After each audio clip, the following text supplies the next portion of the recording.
You're the ambitious woman that feels like she's gonna die if she doesn't rebuild her life to her purpose and fulfillment after she's gone through trauma, but you keep planning the living shit out of everything that you're gonna do to get there, but you can't actually start or finish anything. Let me tell you why.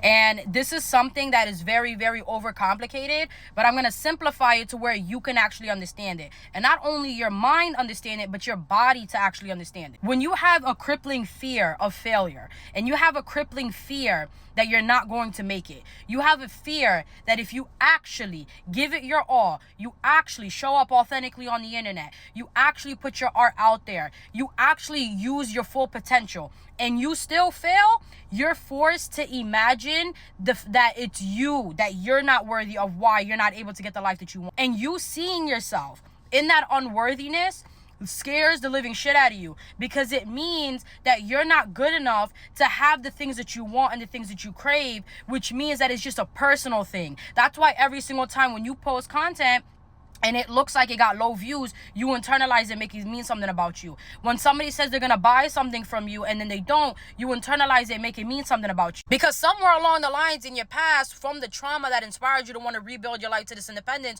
you did get rejected. And that did threaten your actual survival and your safety. Like for me personally, I was homeless. I left my home at the age of 18 years old or 17 years old, right when I turned 18. So I was just turning 18. From a toxic cultural background of dysfunctional parents. I had no fucking idea what I was gonna do. I just went out there and I stayed at different places, different Airbnbs, and every time when I tried to rely on a family friend or anything like that, they closed the door in my face. They made me feel like I was a bother to be there, and I just felt this shame inside of me. And ever since then, rejection, because I went through the same exact thing with jobs. I would apply to a job that I really wanted, that I knew was going to help me financially, and then I would always get rejected. But I would always get the jobs that I didn't want and that paid less. So I internalized this, and I took this as I'm not actually going to be safe. I'm not actually going to be able, I'm not worthy enough of having my basic human needs and more. But the thing that you got to realize is that you're shooting yourself in the leg with this fear. It's not your fault that you feel this fear, but it's your responsibility to actually heal it and control it. And when you're able to do an inner reset, which is what I help you do, you can get out of survival mode and start getting more into creative authenticity in your flow. Because when you can get into this state,